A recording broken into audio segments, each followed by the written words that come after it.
Hi friends, it's Pastor Jonathan here with Melissa Billman. We're coming to you to have this week's Real Talk. So this week on Real Talk, we are recapping the Virginia Annual Conference session that just happened last week in Hampton, Virginia.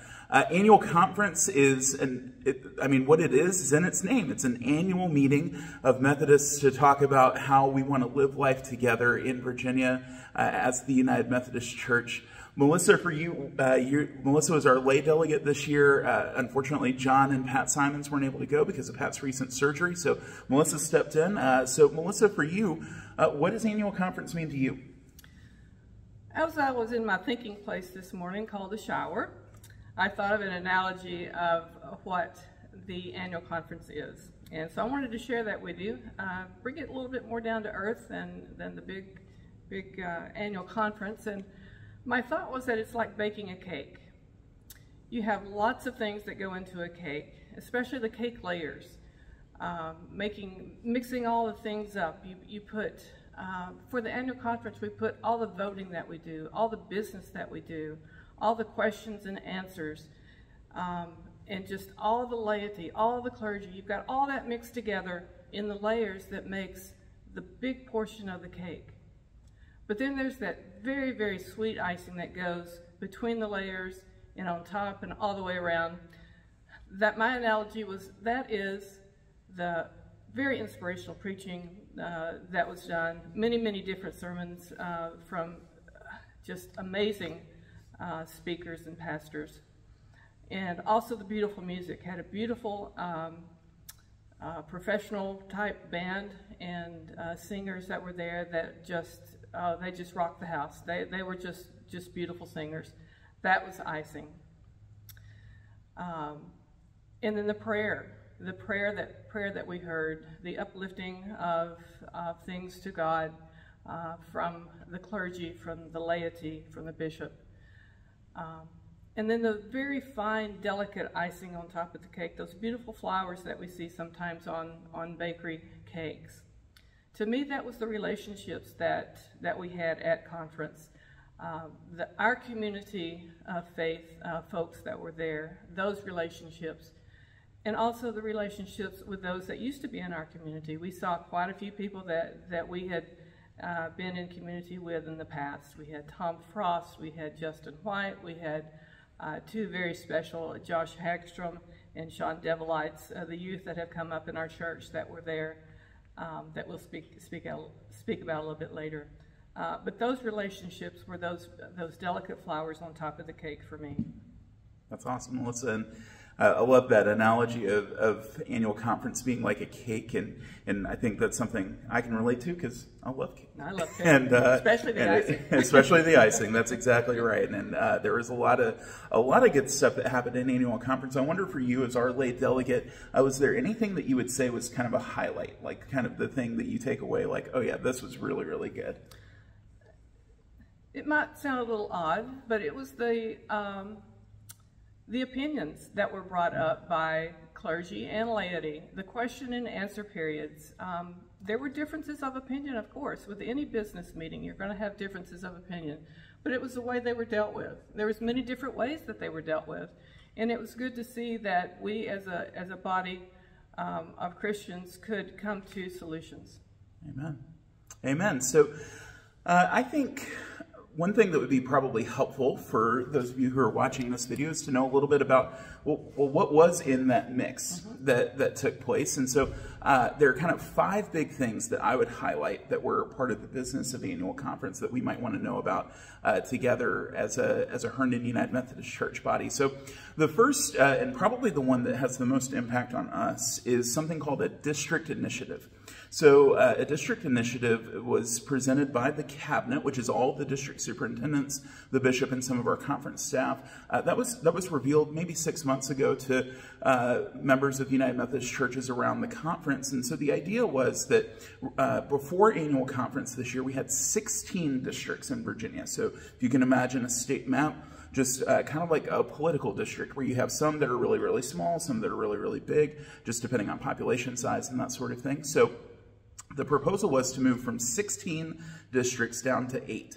Now, last year, we actually already moved to only have 8 district superintendents, but this is changing the number of districts. It's been presented as something that is both a strategic initiative and a missional initiative that allows us to be a little bit leaner in some of our governance spaces to better reach people with the good news of Jesus Christ. And so there was a lot of conversation about this. Some of that Q&A that Melissa just referenced was in relation to the district initiative, but it did pass. And so what it means is that as of July 1st, our church has been a part of the Arlington district.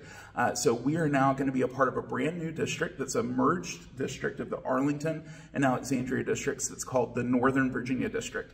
I know it's probably the most creative name we could have come up with, but Northern Virginia District is going to be our new district affiliation beginning in July. And I think it's good news for us because a lot of how we've functioned in Northern Virginia is already in a shared district model. Many of you might be familiar with the language of a bi-district. That's kind of how we've operated, how our staff's been structured. And so this is just going to implement that throughout the Virginia Annual Conference. Another really important thing that took place was we had an Episcopal nomination. What that means, no, we are not becoming an Episcopal church. That's just a churchy way of saying we have set forth somebody who we are nominating to be a bishop in the United Methodist Church. So our Episcopal candidate is named Tom Berlin. You may have heard of him before. He is the pastor of Flourish United Methodist Church just down the road from us in Herndon. And so our general and jurisdictional conference shared that nomination with the annual conference, who then affirmed that. And so that's exciting. And Tom will be one of several candidates for being a bishop that are presented at the Southeastern Jurisdiction Conference in November. That's something I'm a delegate to, and we'll be talking more about leading up to that time.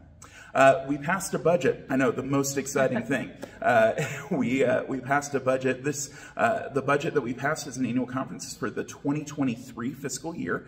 And so a couple of highlights from that. There was a major reduction in that budget of something called the District Superintendent's Fund. That is, now, if you heard what we just said about the district initiative, that's where that kind of the rubber hits the road a little bit. That fund is reduced by about $300,000 because of the new district initiative. And the annual conference has chosen to deploy those funds to be able to expand some of our conference services, to be able to offer pay increases to conference staff, to be able to do some needed information technology upgrades.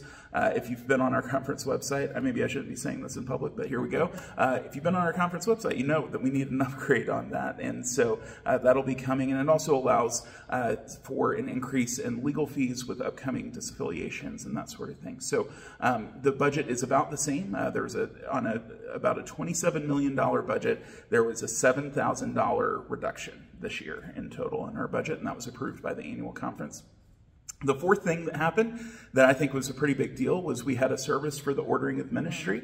And so at this service, a couple of the people that Melissa just mentioned were recognized. So in 2020 and 2021, that service had to happen completely virtually. And so we wanted to recognize folks this year. So we were able to recognize the ordination of Sean Develites, who is now the pastor at First United Methodist Church in Winchester. And we were able to recognize the commissioning as a provisional elder of Josh Hagstrom, who has been at Fredericksburg United Methodist Church and is moving to be the pastor of Colonial Beach United Methodist Church at the 1st of July. So we're excited for him.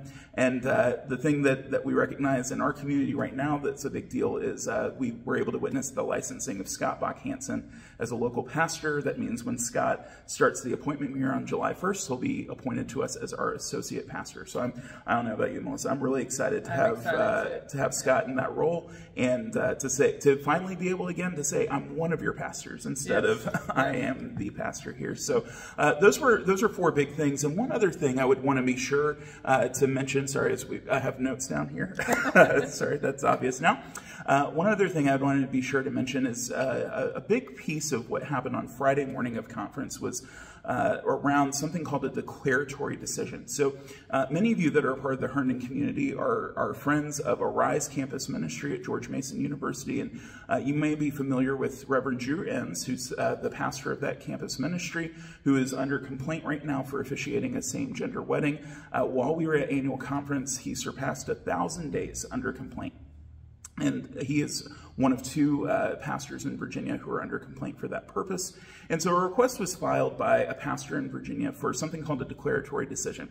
big churchy language that essentially means what we're looking for is, hey, can we advance this case forward? However it's going to turn out, whether somebody ends up being charged with something, whether those charges are dismissed, whatever it may be, instead of continuing to just be in a holding pattern where clergy don't have access to the same kind of medical benefits, where they don't have access to the same kind of paid time off, could we at least start moving forward with this? And so after a lot of debate, after a public demonstration around that declaratory decision was approved both by our bishop and by our annual conference. So that now goes to a body called the Judicial Council, who will be considering that at probably one of their upcoming meetings. They tend to meet once a quarter, and just they have a lot of things on their agenda. So we'll find out when they meet, when that decision will come. But that's something else that happened at annual conference. So that's some of the big cake mix that took place. Kind of trying to distill about 48 hours into about 5 minutes is challenging. So hopefully we covered everything. I guess,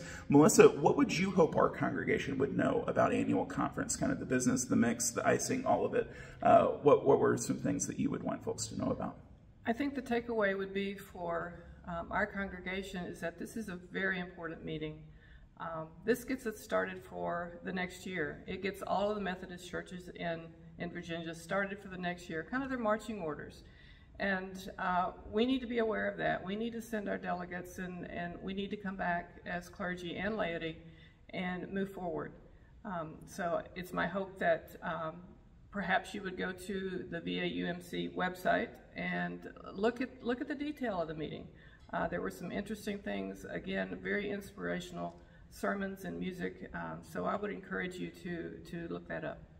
Absolutely, and to echo Melissa's point, at vaumc.org, that website that we hope is going to be updated soon, there is there's a recording of every single thing that happened. If you want to really dive in and be a super awesome church nerd, you can rewatch everything that happened, but there's also digests that are written recordings of everything that took place at each of the sessions. And in our e-news this week that came out yesterday, there is an update about annual conference in written form there, and there's also a link to all of that in that e-news. They'll also be in the newsletter. So plenty of ways to stay connected to what's happening in and around the annual conference. And hey, if you ever have a question about this, feel free come and talk to me or to Scott, your pastors. I know Melissa would love to share more about her experience. We actually had 6 people from our church who were at annual conference, either on behalf of our church or on behalf of our district. So a lot of different ways to be able to find information out. But the biggest thing, as Melissa said, is to be able to stay connected. Being Methodists is a part of our life together.